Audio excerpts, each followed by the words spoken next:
A chuva fina começava a cair, beijando o asfalto ainda quente da feira com pequenos pontos escuros que se expandiam.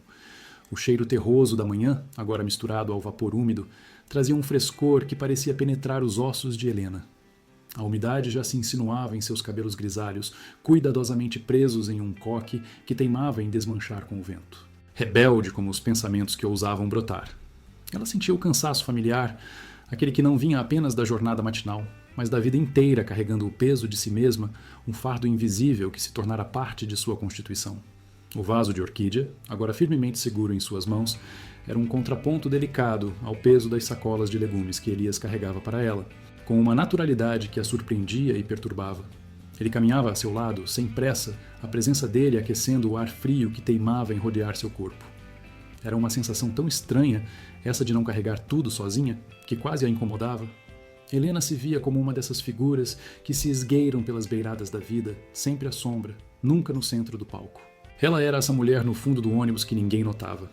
A cliente no caixa do supermercado, cujo bom dia era um sussurro perdido entre as transações. A vizinha que acenava sem ser realmente vista. As rugas ao redor de seus olhos castanhos, que um dia foram vibrantes, eram agora mapas de sorrisos não vividos, de dores silenciosas que poucos ousaram decifrar. Os fios prateados, em contraste com a pele ainda clara, desenhavam uma moldura elegante, mas ela os via como um atestado da passagem implacável do tempo, um lembrete constante de sua própria invisibilidade. Ninguém parecia notá-la de verdade. O mundo seguia seu ritmo frenético. E Helena era apenas parte do cenário, um objeto decorativo, não uma pessoa com sonhos, com medos, com uma complexidade inteira pulsando sob a pele. Anos a fio, essa foi a sua realidade. Antes de continuar, deixa um like e me conta de onde você está me ouvindo. Isso ajuda demais. A invisibilidade não chegara de repente. Foi um processo lento, gradual, como a ferrugem corroendo o metal. Começou nos últimos anos com Arthur, quando os olhos dele, antes apenas distantes, tornaram-se completamente vazios ao olhá-la. O toque havia se extinguido muito antes, substituído por um silêncio pesado que preenchia a casa e, por fim, o próprio leito. Arthur, um homem de poucas palavras e muitos silêncios, havia construído paredes ao redor de si, e sem querer, ao redor dela também. O casamento virou uma rotina de dois estranhos sob o mesmo teto, compartilhando contas, mas jamais a vida. Ela havia se acostumado a não ser desejada, a não ser tocada, a não ser ouvida. Aprender a silenciar suas próprias necessidades, a diminuir seus anseios, a fazer-se pequena para não incomodar, para não exigir. A costura, sua profissão, era um reflexo disso. Ela trabalhava os tecidos, transformava, mas sempre em segundo plano, para vestir outros, nunca para se vestir de uma nova identidade. As linhas e agulhas eram suas únicas companheiras, obedientes, silenciosas. Quando Arthur partiu, não houve lágrimas de dor pela perda de um grande amor, mas sim um choro amargo pela perda de uma vida que nunca chegou a ser dela. A solidão que ele deixara era uma solidão conhecida, mas agora amplificada pela ausência total. Ninguém mais para compartilhar o café da manhã, ninguém para ver a televisão, ninguém para apenas estar ali, mesmo que em silêncio. A invisibilidade se tornara um véu espesso, e Helena, sem perceber, havia se habituado a ele. Ela se movia pela cidade como um fantasma, as pessoas passando por ela, através dela, sem nunca a registrar de verdade. Seus gestos eram contidos, sua voz era baixa, seu sorriso era um esboço tímido que raramente alcançava os olhos. Ela havia se tornado uma especialista em não chamar atenção, em não existir para os outros. Era uma forma de proteção, uma armadura que a defendia de mais uma decepção, mais um olhar de desinteresse. Mas hoje, sob a chuva que agora engrossava um pouco, o toque de Elias ao ampará-la ainda parecia morar em sua pele. Não foi um toque de caridade, nem um toque apressado. Foi um toque firme, gentil, que prometia segurança. E o sorriso dele? Ah, o sorriso de Elias era como um pedaço de sol em meio àquela tarde nublada, com seus dentes claros e os pés de galinha nos cantos dos olhos, que pareciam narrar histórias de alegria vividas e de uma vida que valia a pena ser contada. Ele não parecia um homem que a veria como invisível, pelo contrário, parecia um homem que via de verdade. E isso por si só era quase assustador. Helena sentiu um arrepio que não tinha nada a ver com o frio. Era o arrepio de uma porta que se abria para um corredor escuro e ela não sabia se queria atravessá-lo. O mundo parecia um borrão às vezes, uma cacofonia de vozes e cores que a rodeava, mas nunca a incluía. Nos transportes públicos, ela viajava com o olhar fixo na janela, observando a vida alheia, os casais de mãos dadas, as mães com seus filhos, os grupos de amigos rindo alto. Nunca ninguém se sentava ao seu lado se houvesse outro lugar vazio. Era como se sua cadeira estivesse permanentemente ocupada por uma aura de solidão intransponível. Mesmo as vendedoras da padaria, que a viam todos os dias, a tratavam com uma formalidade polida, sem o calor informal que dedicavam a outros clientes. Helena não reclamava, pois acreditava que era o que merecia. Havia se resignado a ser um eco em sua própria existência, uma sombra de si mesma. Em sua pequena casa, as paredes eram testemunhas silenciosas de sua rotina. O cheiro de sabão em pó, o som monótono da máquina de costura, o clique suave do controle remoto ao ligar a televisão para preencher o silêncio, nunca para realmente assistir. A ausência de Arthur, que a princípio parecia um alívio pela quebra da tensão constante, transformou-se numa ausência que gritava em cada canto. Ele nunca fora gentil, nunca a elogiara, raramente a tocara com afeição. O sexo, quando acontecia, era uma obrigação mecânica, um dever frio cumprido no escuro. Helena recordava-se de deitar ao lado dele, sentindo-se mais sozinha do que se estivesse em um quarto vazio. O corpo dela, que um dia fora jovem e cheio de vida, transformara-se aos seus próprios olhos em um mapa de esquecimentos. Cada marca, cada dobra, cada ruga, um lembrete do tempo que passara sem ser celebrada, sem ser amada de verdade. Ela se olhava no espelho pela manhã e via não a mulher que era, mas a mulher que a sociedade parecia esperar que ela fosse. Uma senhora mais velha, respeitável, sim, mas desprovida de qualquer centelha de desejo, de paixão, de vida. O cabelo grisalho, as mãos calejadas pelas agulhas, a pele que começava a perder a firmeza. Tudo nela parecia gritar passado. Ela tinha aceitado essa narrativa, vestindo-a como uma segunda pele, uma túnica invisível que a protegia de se atrever a sonhar novamente, a querer mais. Por que buscar o que não viria? Por que desejar o que ela acreditava não mais possuir? O espelho era um juiz implacável e Helena havia internalizado a sentença. Mas Elias era diferente. Enquanto caminhavam pelas ruas molhadas da feira, ele contava sobre suas orquídeas, o cuidado com a terra, a paciência necessária para ver uma flor desabrochar. A voz dele era suave, mas firme, e tinha um calor que a fazia querer ouvir mais. Ele não a olhava como um fantasma. Os olhos dele paravam nela, demoravam-se, e pareciam ver além das rugas, além dos cabelos grisalhos, como se estivessem buscando a essência da mulher que ela um dia fora, e talvez ainda fosse por baixo de toda aquela camada de esquecimento. Helena sentiu o peso das sacolas de Elias em suas próprias mãos diminuir. Ele não estava apenas carregando as compras. Ele parecia estar carregando um pouco do fardo que ela carregava há tanto tempo. O cheiro de terra molhada e a brisa úmida da chuva misturavam-se com o aroma suave de Elias, um perfume discreto de sabão e natureza que era agradável, confortante. Ela se pegou, observando as mãos dele enquanto gesticulava, mãos fortes, enrugadas pelo trabalho na terra, mas com unhas bem cuidadas. Mãos que pareciam saber de cuidado, de toque gentil. Um arrepio tênue, quase imperceptível, percorreu sua espinha. Havia algo nele que desestabilizava sua armadura de invisibilidade. Era como se uma luz tênue tentasse penetrar as frestas do muro que ela havia construído. Ela nunca havia pensado que pudesse haver um depois para o amor, para o desejo. Sua vida havia se tornado uma sucessão de agoras vazios. O amor era para os jovens, para os bonitos, para aqueles que ainda tinham algo a oferecer. Ela, Helena, aos 62 anos, com seus vestígios de uma vida mal vivida e o fantasma de um casamento frio, o que teria a oferecer? O que teria a receber? Era uma pergunta que a assombrava. Uma pergunta que ela temia fazer a si mesma, pois a resposta sempre fora a mesma. Nada. Elias, no entanto, parecia não seguir as mesmas regras. Ele parecia ver algo nela que ela mesma havia esquecido que existia. Não a olhava com pena nem com indiferença, mas com um interesse genuíno, uma curiosidade suave. Seu sorriso, em um momento, captou o dela, e por um instante, um sorriso mais espontâneo do que os tímidos esboços que ela costumava dar, brotou em seus lábios. Foi um sorriso breve, quase acanhado, mas real. E Elias sorriu de volta, com mais intensidade, como se tivesse encontrado um pequeno tesouro escondido. Aquele sorriso dele não era um espelho do que ela já via em si, mas sim uma janela para o que poderia ser. A chuva parou tão suavemente quanto começou, deixando as folhas das árvores brilhando e o ar fresco e limpo. Eles já estavam perto da casa de Helena. Ela sentiu uma pontada de algo que se assemelhava à decepção pelo fim da caminhada. Queria prolongar aquele instante de companhia, aquele sentir-se vista, que lhe era tão estranho, mas não sabia como. A cortesia e a formalidade eram suas ferramentas habituais. Muito obrigada, Elias. O senhor foi muito gentil. Ela ouviu a própria voz, um pouco mais trêmula do que o habitual, e se repreendeu mentalmente. Ele pousou as sacolas delicadamente na porta, ao lado do pequeno jardim dela, onde algumas samambaias e um jasmim teimavam em florir, apesar da falta de um jardineiro dedicado. Não me chame de senhor, Helena, apenas Elias, e o prazer foi meu. Fazia tempo que eu não encontrava alguém com um amor tão visível por orquídeas. Ele apontou para o vaso que ela segurava, um exemplar de Cattleya com uma única flor roxa e majestosa, que ela cuidava com devoção quase religiosa. Era uma das poucas coisas que ela se permitia amar sem reservas. Elas são um lembrete de que a beleza ainda existe. Helena sussurrou, mais para si mesma do que para ele, o olhar fixo na flor, a delicadeza de suas pétalas, a resiliência de suas raízes aéreas.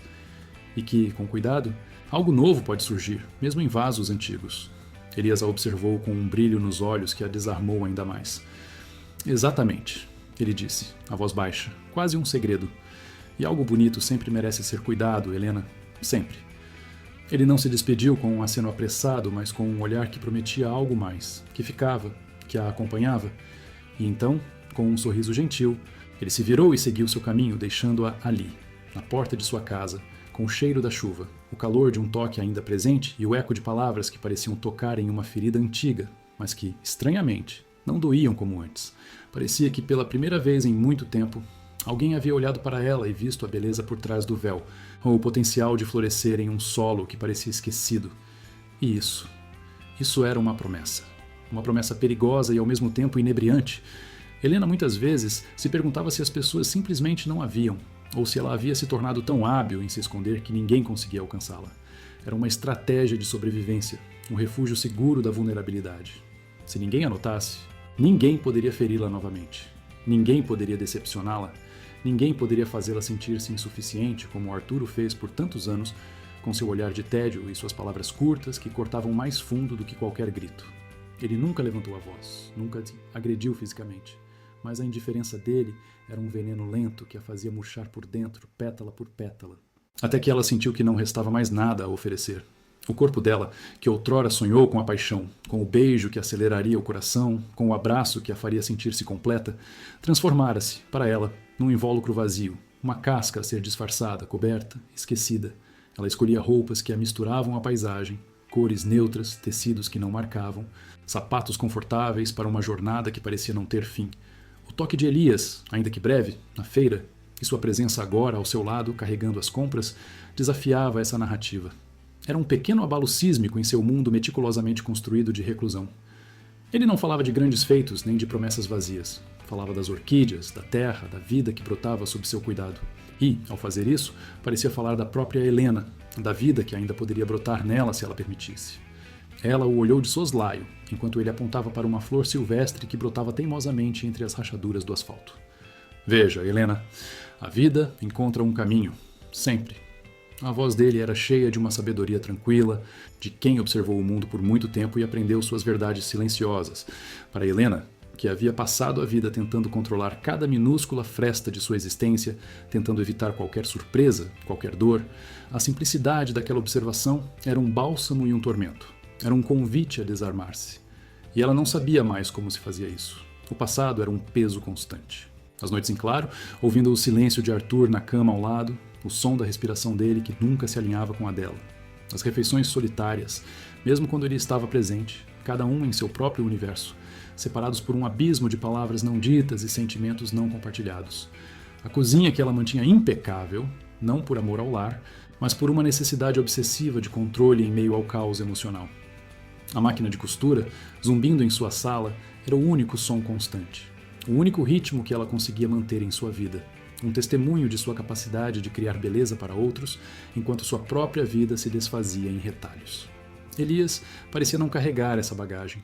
Ele irradiava uma leveza, uma aceitação da vida em sua plenitude, com suas alegrias e suas dores. Seus cabelos eram brancos, mas seus olhos, de um castanho quente, eram jovens, curiosos. Ele tinha marcas de sol no rosto, um rosto que parecia ter sorrido muito. E seu sorriso?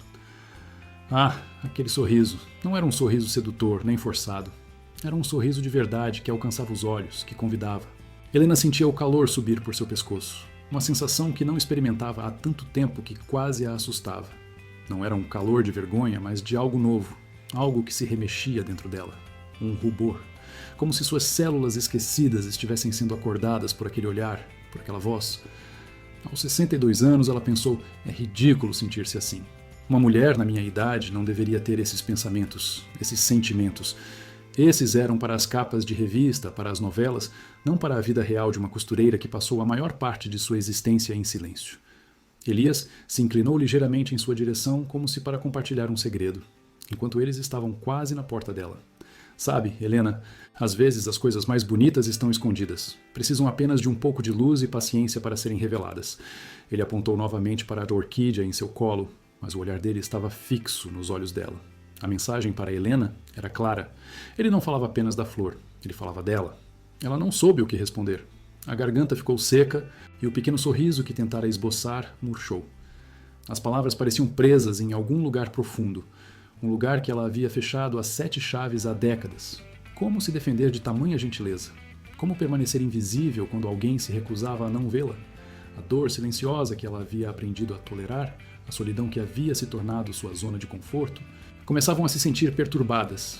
Não era uma dor aguda, mas uma sensação de desorientação, como se o chão sob seus pés, antes tão familiar e firme em sua dureza, estivesse começando a ceder, revelando um terreno macio e desconhecido. A despedida, quando veio, foi um alívio e uma tortura. Elias se foi, mas o rastro de sua presença permaneceu. O cheiro de terra e natureza, o calor de seu olhar, a gentileza de suas mãos. Helena entrou em casa, o vaso de orquídea ainda seguro, sentindo um peso diferente em suas sacolas. Um peso que não era de mantimentos, mas de uma nova e inesperada possibilidade. O silêncio da casa, antes seu refúgio, agora parecia incompleto.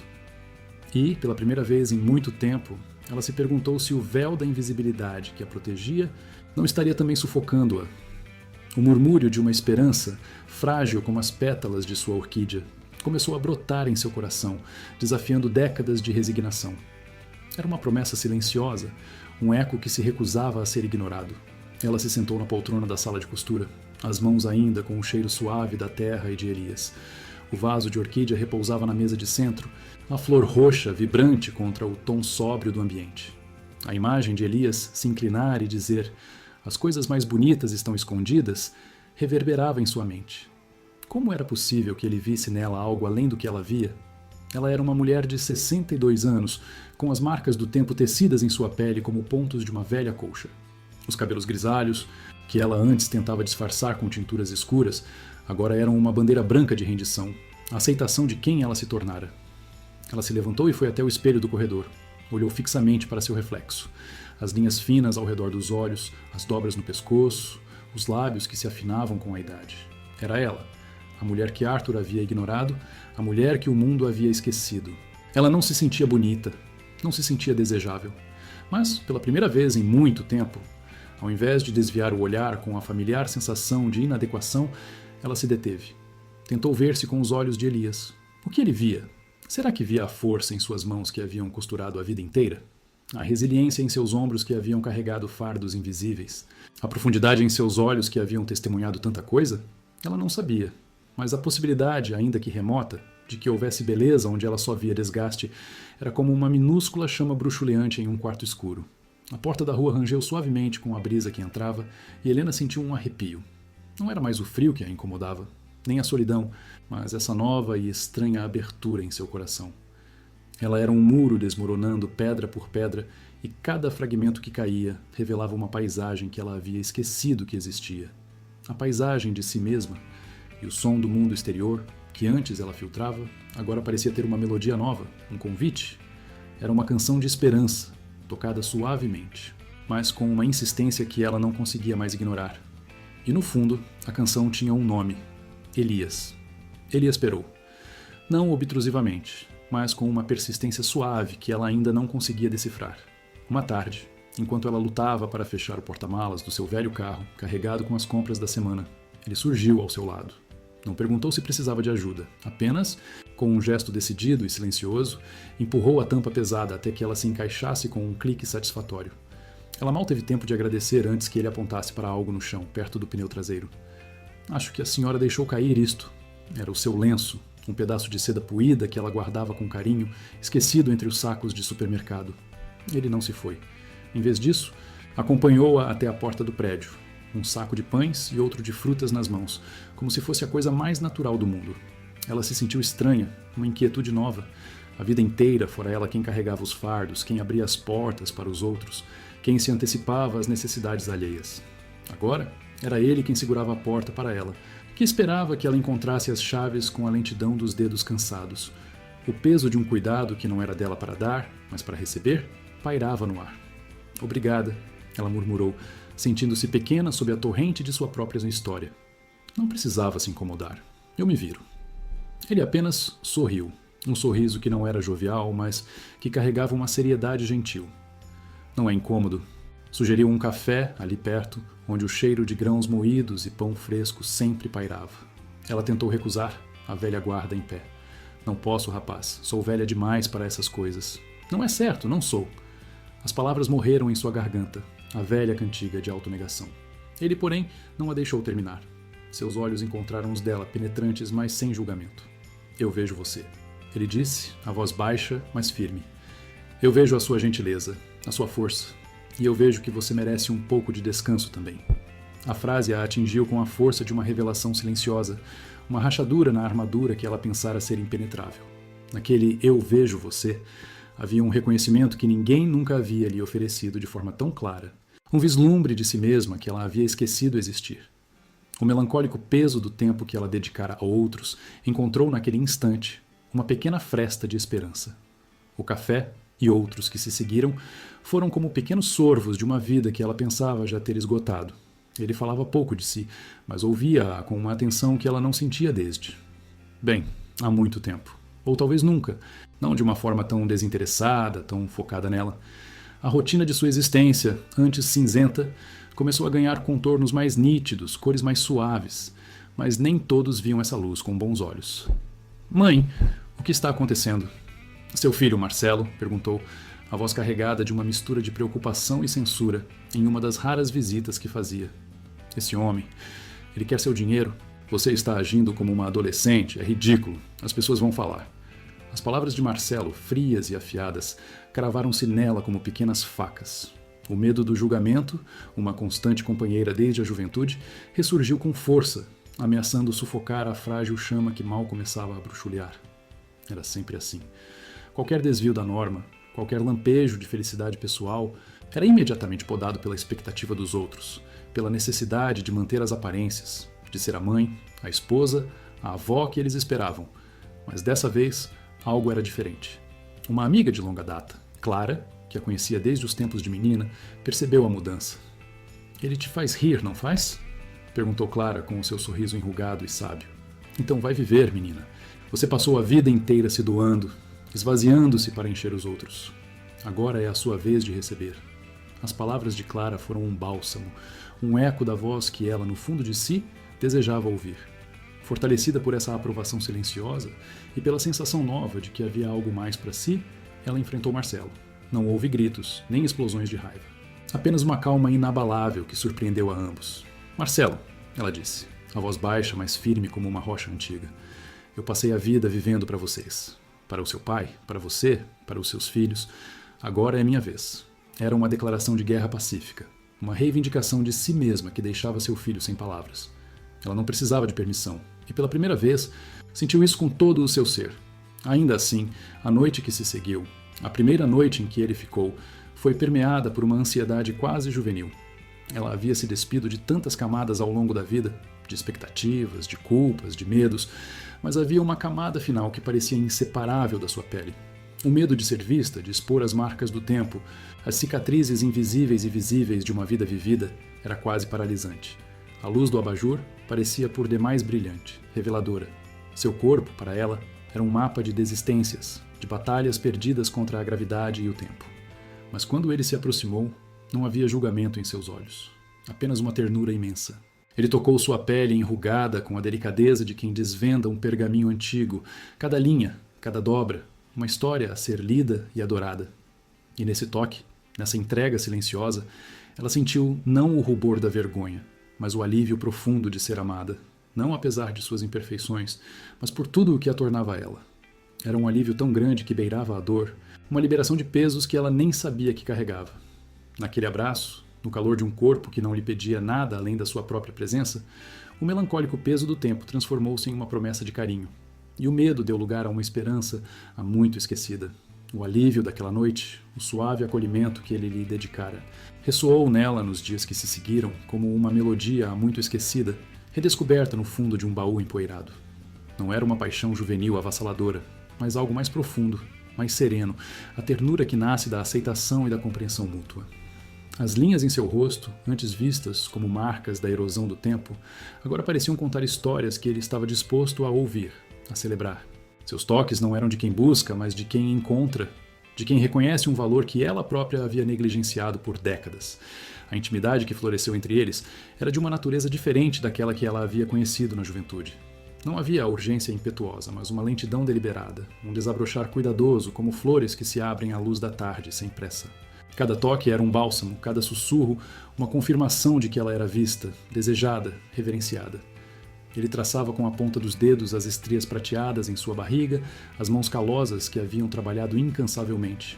E ela sentia não vergonha, mas uma estranha gratidão por aquelas marcas que testemunhavam sua existência plena. O medo de ser exposta, de suas imperfeições serem julgadas, desfez-se no calor daquele olhar que só via beleza onde ela via decadência. Era um espelho que, pela primeira vez, lhe devolvia uma imagem que ela podia, com relutância, começar a amar. A cada dia, um pedacinho da armadura que ela construíra em torno de si se desfazia, revelando uma mulher que ela quase havia esquecido. No entanto, o mundo lá fora não compartilhava daquela quietude. As palavras de Marcelo, mesmo não ditas novamente, pairavam no ar. Um fantasma de censura. Uma vizinha de longa data, ao encontrá-los juntos na padaria, lançou um olhar que transbordava de curiosidade e malícia velada. "Que bom que a senhora está se divertindo", ela disse com um tom que transformava a diversão em algo quase pecaminoso para uma mulher da idade dela. A pontada foi imediata. A velha vergonha, companheira de toda a vida, tentou se reerguer. Quantas vezes ela havia sacrificado seus próprios desejos no altar da respeitabilidade do que as pessoas iriam pensar? Mas algo havia mudado. A declaração que ela fizera ao filho, a voz firme que havia encontrado, não fora um lampejo passageiro. Era um novo alicerce dentro dela. Em vez de abaixar a cabeça e fingir não ouvir, ela ergueu o queixo, um leve sorriso nos lábios. "Ah, sim, querida. A vida é para ser vivida, não é mesmo?"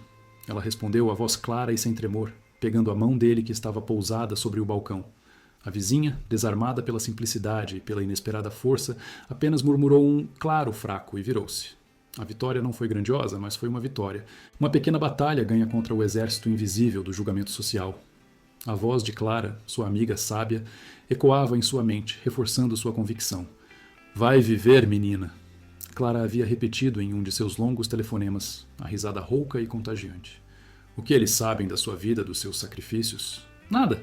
Então que se danem. Seja feliz." Essas palavras eram um farol, especialmente nos momentos de dúvida, quando a melancólica tentação de recuar para a segurança da solidão era forte. Clara entendia o fardo de uma vida dedicada aos outros, a invisibilidade que isso trazia. E por isso, seu incentivo era um presente precioso, uma permissão para ser, para sentir, para arriscar, algo que ela nunca havia dado a si mesma. Ele, por sua vez, não pedia que ela lutasse, apenas estava lá. Com ele, a inversão do cuidado tornava-se cada vez mais natural. Ele abria a porta do carro, não para demonstrar um cavalheirismo forçado, mas porque via o leve tremor em suas mãos ao tentar girar a maçaneta. Ele pagava o café, não como uma ostentação, mas como um gesto de quem deseja compartilhar a leveza de um momento.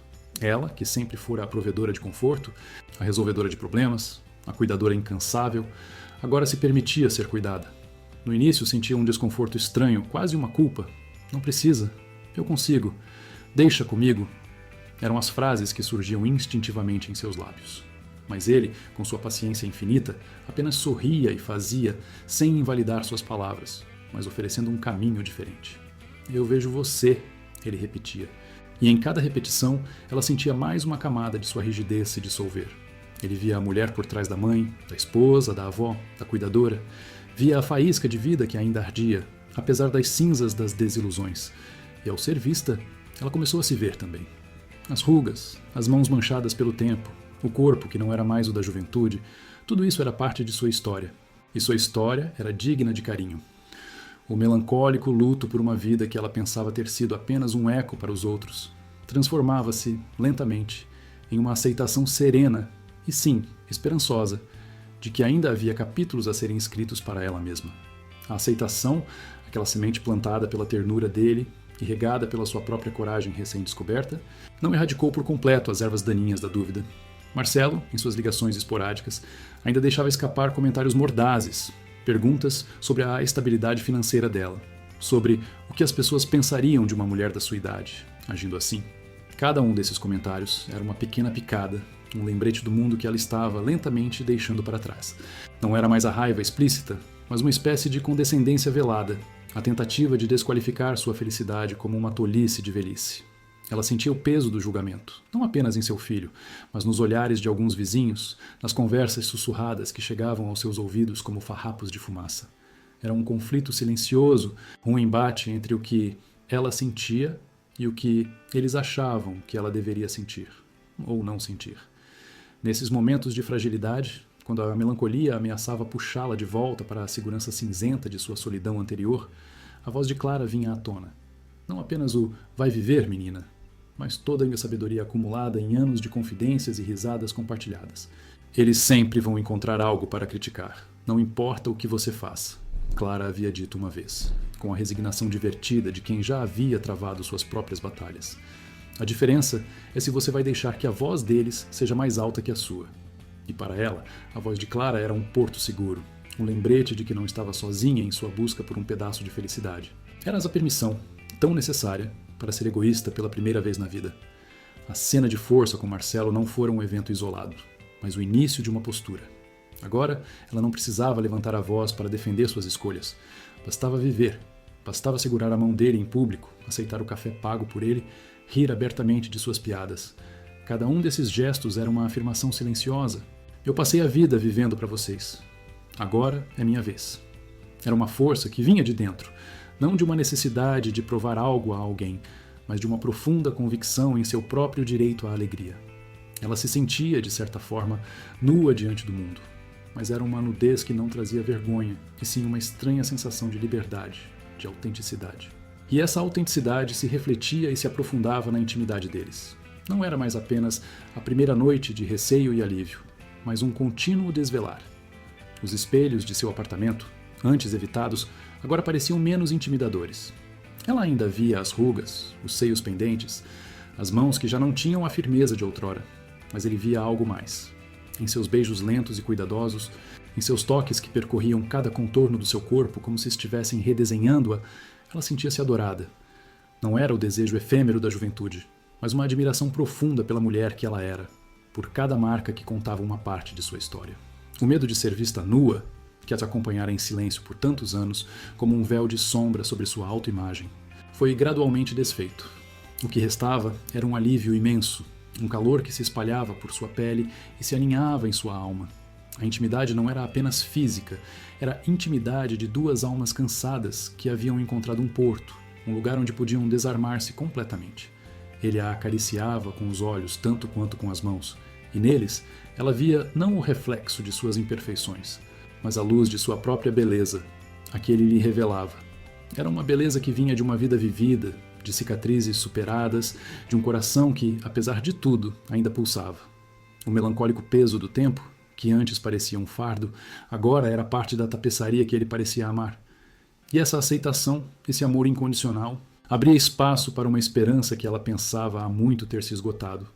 Uma esperança de que a vida, afinal, ainda reservava maravilhas para quem se permitia ser feliz.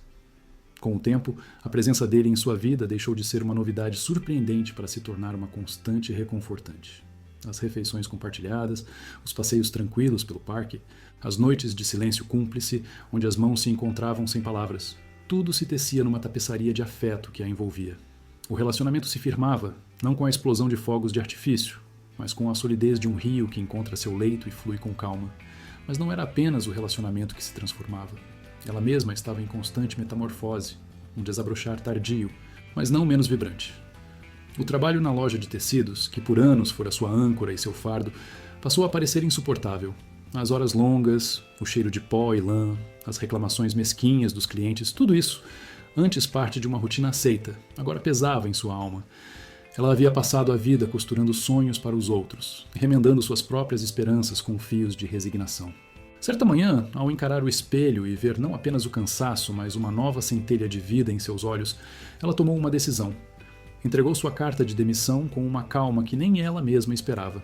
A gerente, uma mulher mais nova e amarga, a encarou com desconfiança, mas ela não se importou.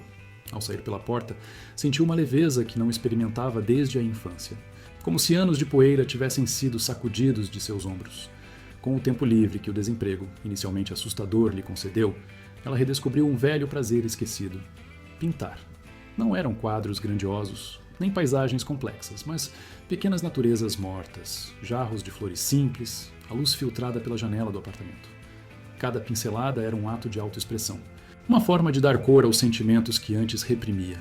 Era como se, ao pintar, ela estivesse pela primeira vez colorindo a sua própria vida.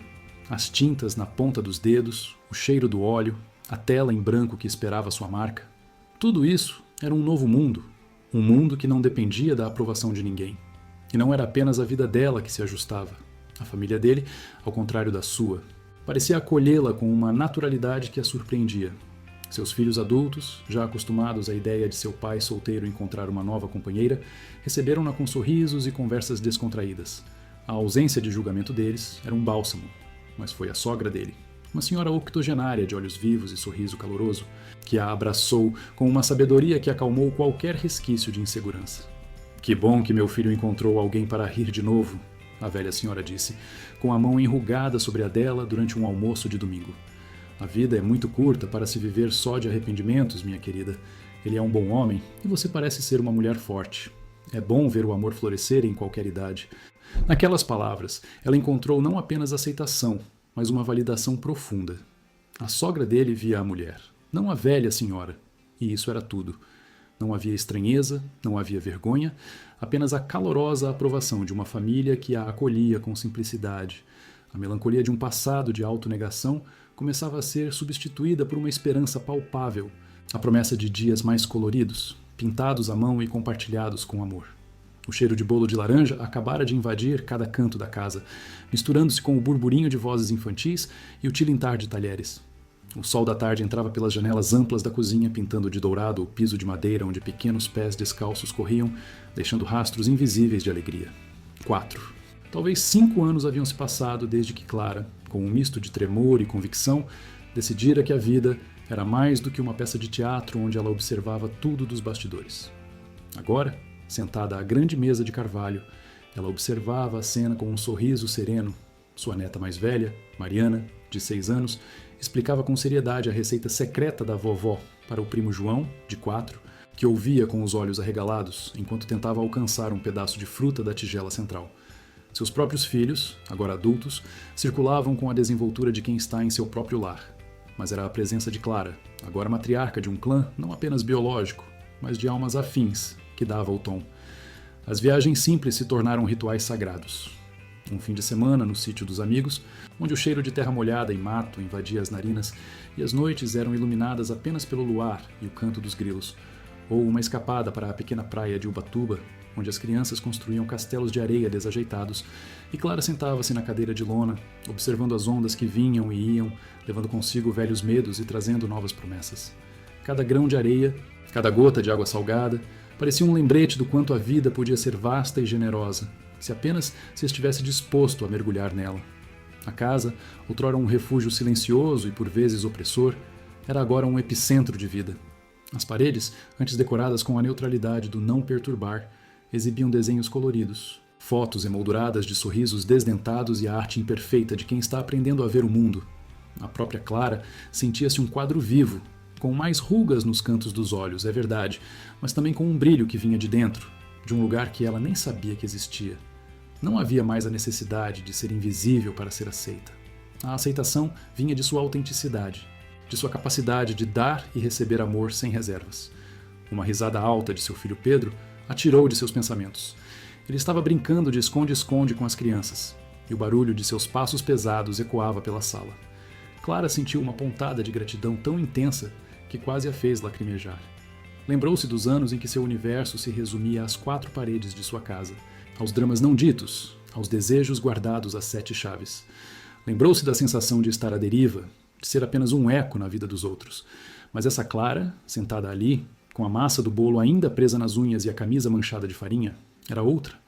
Ela havia encontrado sua voz, seu lugar, seu propósito, não em grandes feitos, mas na construção diária de afeto e presença. Olhou pela janela para o jardim onde as roseiras que plantara floresciam em tons vibrantes de vermelho e rosa. Não fora sorte ter chegado a este ponto, a essa plenitude que preenchia os espaços antes vazios de seu coração. Não foi sorte, foi escolha.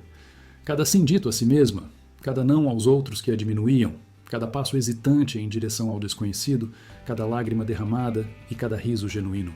Tudo isso havia pavimentado o caminho. Foi a escolha de se permitir sentir, de se permitir falhar, de se permitir ser amada e, acima de tudo, a escolha de se amar. Aquela era a verdadeira colheita de uma vida que se recusara a permanecer em cinza. O sol já começava a se deitar, lançando sombras longas e suaves sobre a sala. Mariana veio correndo, abraçando as pernas de Clara e apontando para um desenho que fizera. Era um retrato dela, vovó Clara, com uma coroa de flores na cabeça e um sorriso enorme. Era uma coroa que ela mesma havia tecido para si, pétala por pétala, ao longo dos anos. E essa coroa, invisível para os olhos, era a mais real de todas. E você? Já se sentiu invisível? Já sentiu que sua voz se perdia no coro de expectativas alheias? Que seus sonhos eram pequenos demais para serem ouvidos? Ou grandes demais para serem realizados? Talvez, em algum momento, você também tenha se sentido como Clara, à espera de um sinal, de uma permissão para simplesmente existir plenamente. Se essa história, com seus silêncios e seus gritos, com suas quedas e seus voos, te deu um fio de esperança, te fez sentir que há um caminho, por mais árduo que pareça, para florescer, se inscreve. Não espere mais pelo momento perfeito, pela luz verde ou pela aprovação externa. A permissão, como Clara descobriu, vem de dentro. Nunca é tarde para ser amada.